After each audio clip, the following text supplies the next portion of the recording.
Welcome to another Between the Lanes how-to video.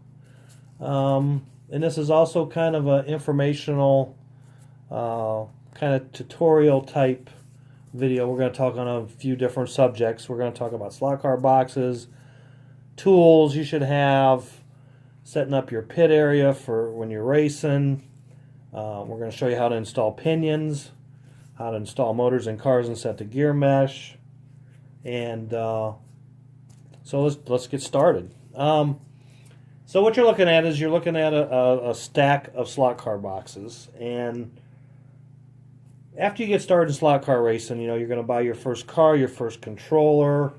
You're going to start gathering up some tools. Pretty soon you're going to need a box to put them in.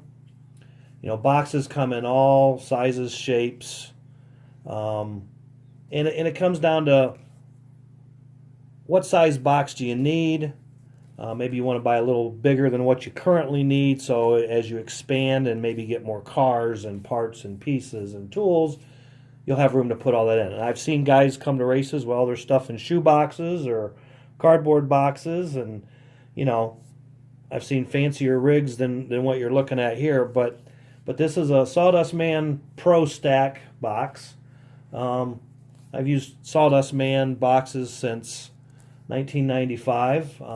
Bob Manzetti, who is the Sawdust Man and makes the Sawdust Man boxes, builds a real quality product.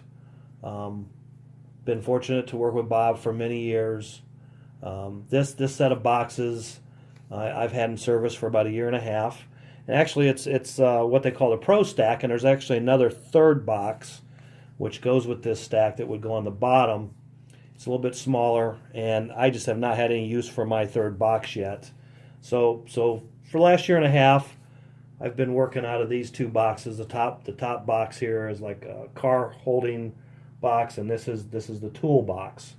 And previous to this, I had basically just a tool box that was about the same size as this. It held a few cars, but not many. And I had a separate box just to carry my cars in. So they were kind of a mismatched set, and Bob took care of me with a new set. And so a top box, like I said, it's carries my cars, and I have tire storage in both the drawers, the doors that open. The top door opens, and up here I store my soldering iron. It has a little divider in the top, and I put all my chips for my DeFalco controller, the bridges. I put them in tubes to protect them from the tangs and tabs and stuff, and the resistors from getting bent up or damaged. You don't want to throw these in your box and let them rattle around. You're just asking for trouble. So I put them in tubes. I write the chip number on the lid, and I've got a range of them. I got 78, 87, 113, 136, 148, 180, and a couple sizes I have spares just in case one would kind of fail or crap out. I've had that happen a couple times, and I can just quickly change and keep using the same chip by using a spare. So I've got cars in here. Basically, I'm just coming back from a race last weekend. And basically it was a flexi car race, so I'm full of flexi cars. I'm in the middle of a turn and burn, which means this coming weekend I'm going to go retro racing. So all the flexi cars are going to come out, and more retro cars are going to go in. I've got 3 Can-Am cars and an F1 car, because where I was at, we're going to race back there in about 2 months, and did a little pre-testing, just figuring out what may or may not work early. And but like I said, I've got other retro cars are going to go in for a race this weekend. So the bottom box, we've got braid juice, tire glue, oil, acid flux, extra set screws, cut off wheels. Over here we've got a few pair of tires. We've got some Mill Conroy's Magic Tire lotion over here. I use that from time to time. Tires dry out, I rub it in, it freshens them back up. And then, of course, we've got drawers that have tools in them. And we'll go a little more detail here in a second or two. I'm going to show you how to what tools you should have from the beginning, or what you're going to want when you start slot car racing, and then as you continue to slot car race and get into more classes and types of cars, you're going to acquire more tools and things and equipment as you go along. So we'll be right back in a second.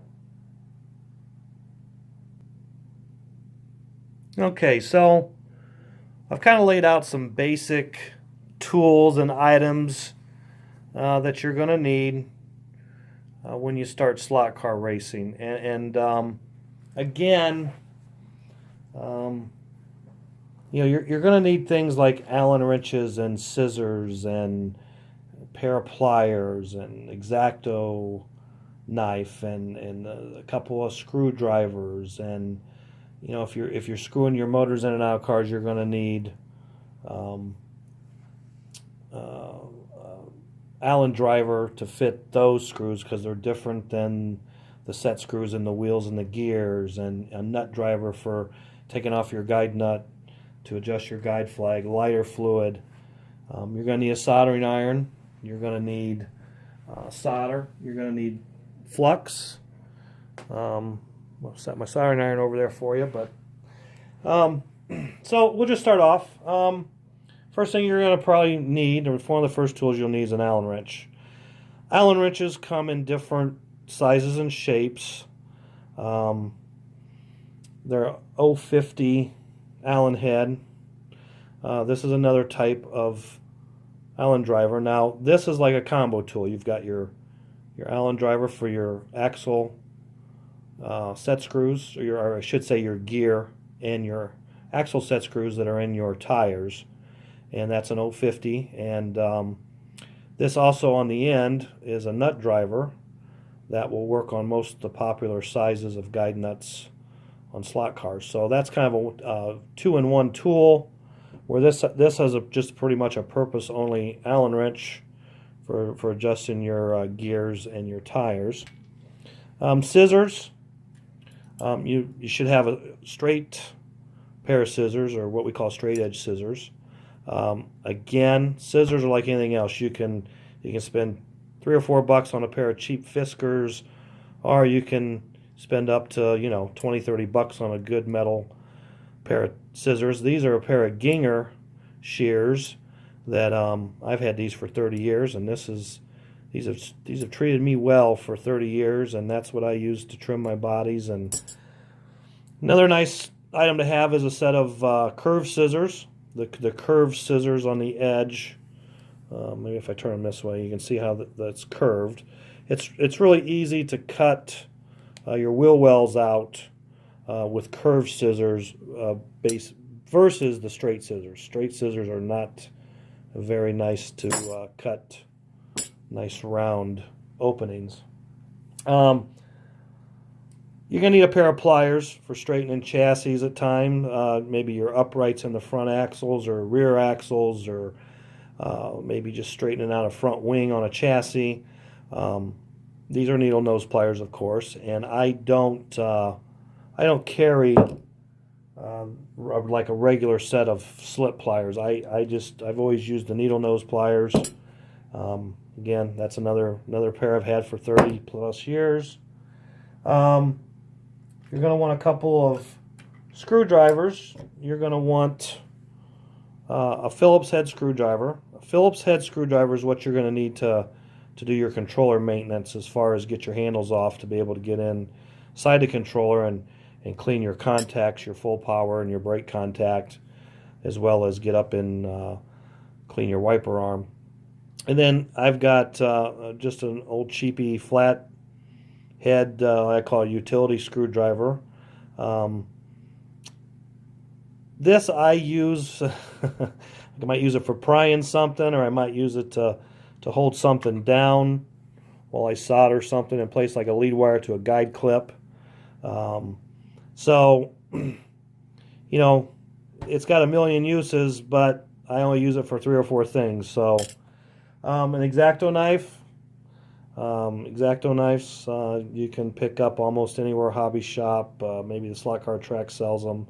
I always carry extra blades in my box.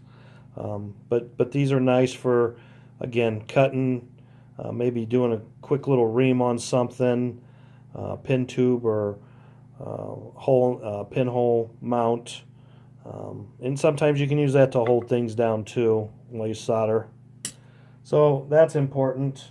If you're running class or cars where you have to screw motors in, you're going to want the proper size Allen driver for the screws that hold the motors in, and they're usually 5/64, and that's a different size from what you use on the gears and the tires. Sharpies are good for marking things, you know, especially if when you mount your body to draw out your rear wheel wells. Maybe you want to write notes on the bottom of your chassis. I do that a lot. But Sharpies are indispensable. Pair of tweezers. I love my tweezers. I use them to pick up small parts. Maybe, for example, like I've got this kind of catch-all box, and sometimes I see a spacer in it and I need to get that out of there. Like here's a pinion. I can just reach in there and grab the pinion. Here's a spacer. It's stuck to a guide flag. Got my spacer. So tweezers are nice for picking things up, even off your workbench or your pit towel.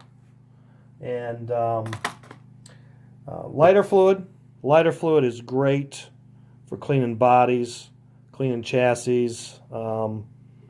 Just lots of uses for lighter fluid with slot cars. Nut driver. Again, we showed you the nut driver in the bottom of the Allen driver, but I've had this El Cheapo $2 nut driver for probably 20 years, 25 years, and I prefer to use it when I take my guide flags off and on the cars to adjust my spacing.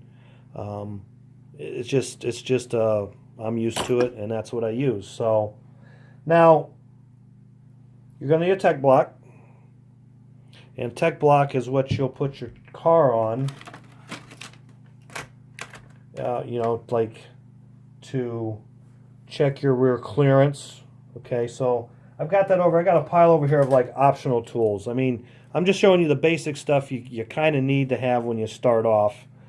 But when you tech your car, you know, they tech them on a block, and you check your clearance with a tech tool. But we're going to get back into the tech tool here in a minute. But, you know, you can also use this, you know, if you want to inspect the chassis underneath, look at it at the front, look at it at the rear, see if it's bent.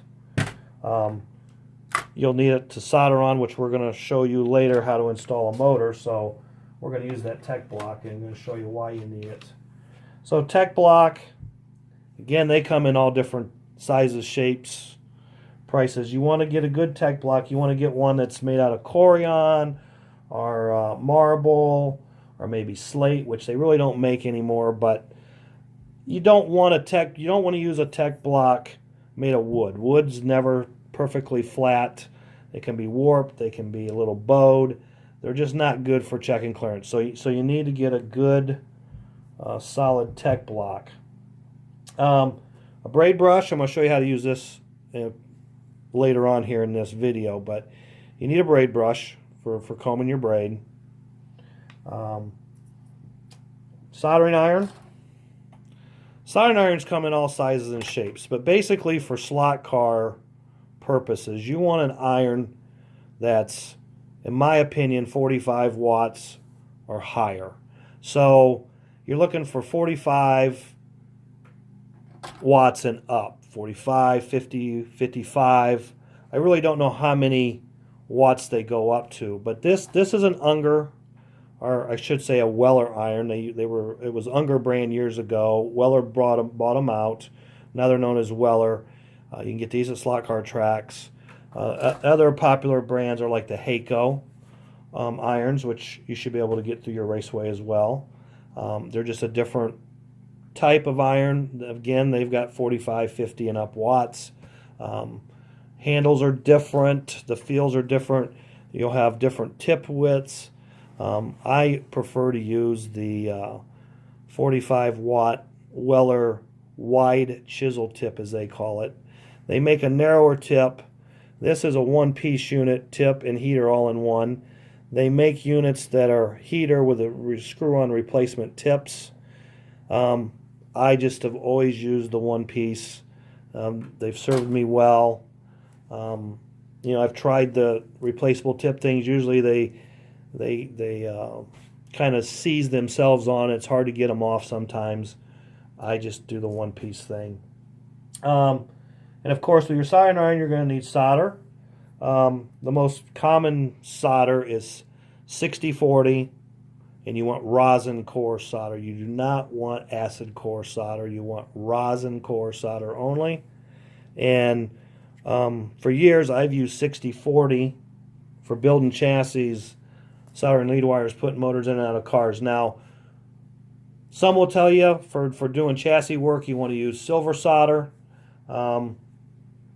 It's stronger. It might be stronger, but I've always found it easier to work with 60/40 than silver solder. But when you get into the upper classes of racing, 27s, Group 7s, and stuff like that, it's best to solder your pinions on with silver solder because it takes more heat for the solder to basically melt. And if your solder melts in a race with your pinion, you spin the pinion, you're in the pits fixing your car. But lower class racing, flexi stuff, retro stuff, 60/40 is perfect for putting your pinions on your motors with. Two types of flux. You got acid flux, which you can buy these little bottles of flux, and they might come in different sizes and shapes again. And I've used this bottle forever. I just refill it. But acid flux, and then there's paste flux. And usually you'll find paste flux sold at slot car tracks in these tubes. And paste flux we use on lead wires. You never use acid flux on lead wires because acid flux will basically leach up into the wires when you solder, and over time it will corrode and break the wires and you'll have a broken lead wire. So paste flux is not corrosive like acid. So you want to use paste flux. Basically I use paste flux for soldering lead wires and soldering motors in and out of cars after the chassis and motors have been pre-tinned, and we pre-tin them with acid flux because it cleans the metal super well, and we use that for soldering oil lights, putting pinions on motors, and building chassis. If you're building chassis, you need acid flux. So that's kind of your basic items. Braid juice, oil. You need oil for axles, for your gears, your axles, your oil lights, your bushings on your motors. And then braid juice goes on your braid and keeps your braid from burning when you're running your car. Another item you're going to need is strapping tape. And strapping tape is a hard one because you want to buy a good strapping tape. And the best strapping tape to buy for slot car, body reinforcement, and just all-around slot car usage is 3M Scotch, and I don't know if you'll see the number, 898 brand. If it doesn't say inside the roll 898, just don't buy it. Don't go to the local drugstore, Walmart, whatever, and buy back in the office supply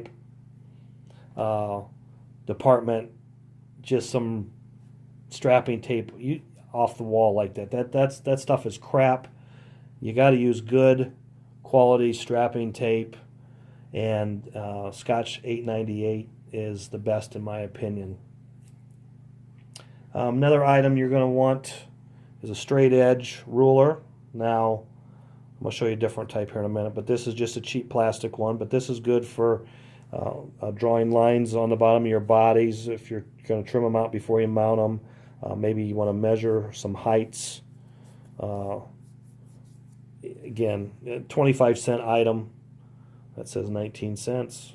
But you need a good just straight edge just to have. So that's kind of the basic tools you need to get started. As you get more involved and get racing more and doing more stuff, tinkering, building, doing different stuff. Like I said, tech tool. You're going to need a tech tool.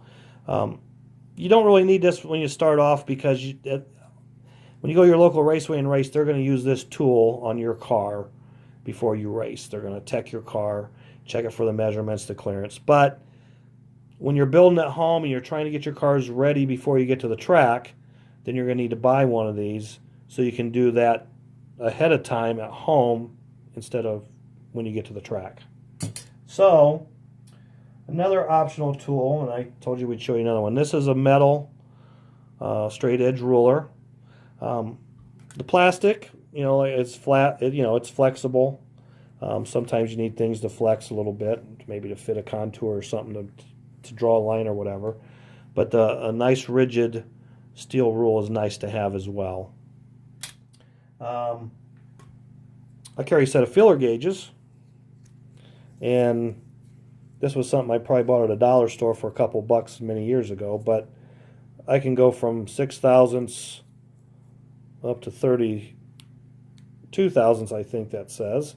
And I got various, because different rules, different tracks, different places. You might have front end clearance of 15 thousandths. You might have front end clearance of 20 thousandths somewhere else, or 25 or 32. But with a set of feeler gauges, you've got everything you need, and it's just a few bucks, and you kind of got everything covered. So feeler gauges is a nice optional thing down the road. Stapler. Especially if you're racing wing car classes, you may staple your front and rear spoilers, diaplanes on. Years ago, everything was stapled on, not so much more. Everybody's trying to save weight, but stapler is good. If you crack a body or something in a race, you may be able to just get up there and staple a broken, cracked section back together, finish the race. This is a Rapid 51 stapler. I've had this for 30 years. Best slot car stapler there is, and you should be able to get them at your slot car track. This is something you're just not going to find anywhere but the slot car track, basically. It's a body block, and this is a two-sided block, and on this side I've got a piece of tape that's kind of a riser. So when I set the front end of my car, I set the body on that, and then when you turn it over, you'll have clearance between the bottom of the body and the track surface, so your front of your body's not dragging. So this is a 3-inch wide block.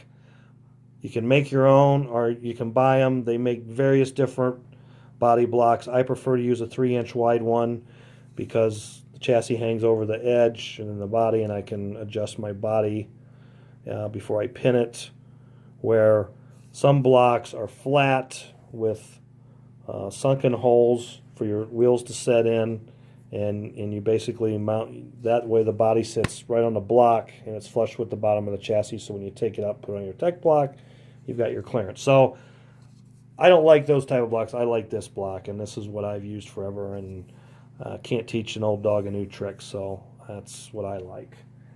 Another optional item for you might be a gram scale. This is a scale to weigh your car. Some types of slot cars and classes, they have a minimum weight requirement. Maybe you want to weigh different parts. You're looking for the lightest parts possible.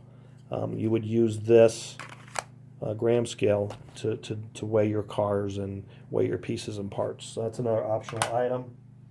Another item might be if you're racing cars or classes where you screw the motors in, you'll need an Allen wrench, Allen driver. 5/64 is the common standard head size for screws that hold the motors to the chassis, so you may want to get an Allen driver in that size. I always carry a set of side cuts in my box. These are good for stripping wires, lead wires. They're good for if you have to get a pin out of a car that might be stuck in there. You can get in there and pull that pin out like so. So that's a nice optional tool to have. If you're building chassis, you might need this for cutting pieces of piano wire as well.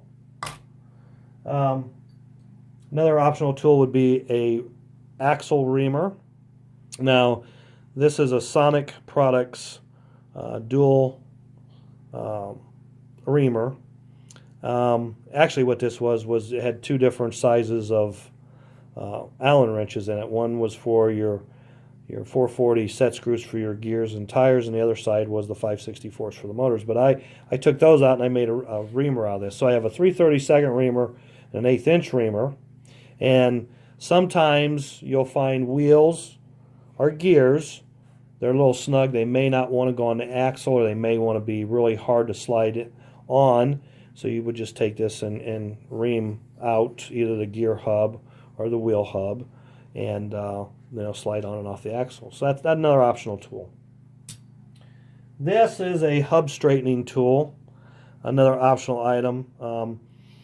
Sometimes you might, if you're running metal wheels, you might slightly bend them, and you might want to straighten them out. And this is tapered, so this will straighten a variety of sizes of wheels. So, and again, another optional item. I have a set of mini reamers, and these are good for reaming out pin tubes. If you get a pin tube that's a little tight, maybe has a burr in it after you trim it off. And there's some various other sizes. Basically, I use these for pin tubes, and sometimes I might have to slightly ream a pinion to get it to go on the motor shaft. And when we put a pinion on a motor here in a little bit, I don't think we're going to need these, but if we do, we've got them. And then a set of digital calipers. And digital calipers, you'll need these for measuring.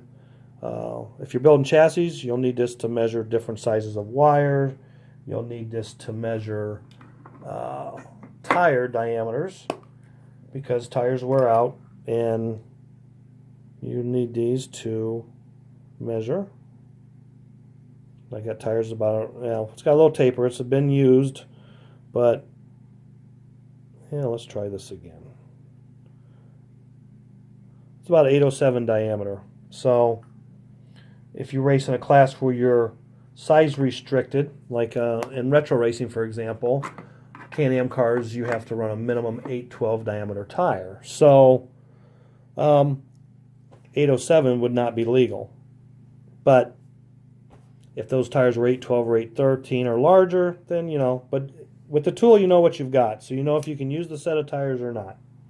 And you can measure rear axle heights. If you watched a previous how-to Between the Lanes video about setting up flexi chassis, we use a set of calipers for setting the rear axle height to make sure it's the same on both sides. So this is the first part of a two-part video here, and we're at the end of this video, and tune back in for part 2, where we install pinions on motors and install motors in cars and set gear meshes.